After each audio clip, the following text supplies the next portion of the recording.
South Park.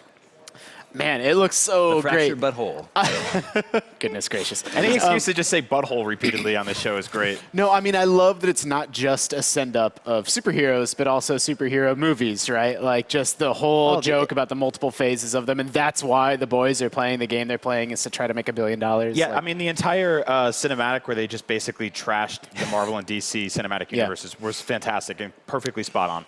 And it's like it's kind of a hard, weird game to demo with, like, you know, a character just going, like walking around a basement, but like it's funny, right? And all the custom dialogue that Cartman sort of spits out, like that's a lot of work. That shows so much like care and attention to detail that really makes me believe that you know, they're not phoning this one in. That it does sort of feel like they're giving it as much care as they did the first one. And I like the tease of the character creator, and they selected one of the many options, and it was kind of a parody of the Flash origin story, the TV show. That I thought was really funny as well. Yeah, all that stuff was great. I actually can't wait to go back in and look through the stills of that because there were a lot of really cool options in there. It's all very well written. Like, there's just great jokes packed into every part I think there's of something it. you like in there. There's something called an ionic ass cannon. Yes.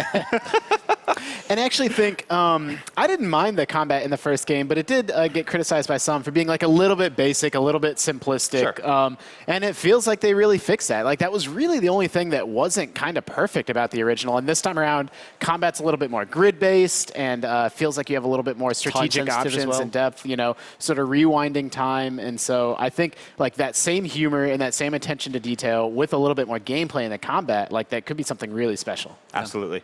I know you're trying to keep a tab on trends at E3 this year, Justin. Yeah. Big trend is pre-ordering the sequel gets you the original. Yeah, that's great. That's the case with South Park, also with Dishonored 2 and Halo Wars 2. I mean, it's obviously great for games you missed the first time around. But even like I played South Park, and I'd totally be down to like run through it again. But I don't want to drag out my 360 or anything. So it's like It it's came super out cool. at the very end of that console cycle. Loads of totally. people missed out on it. Yeah.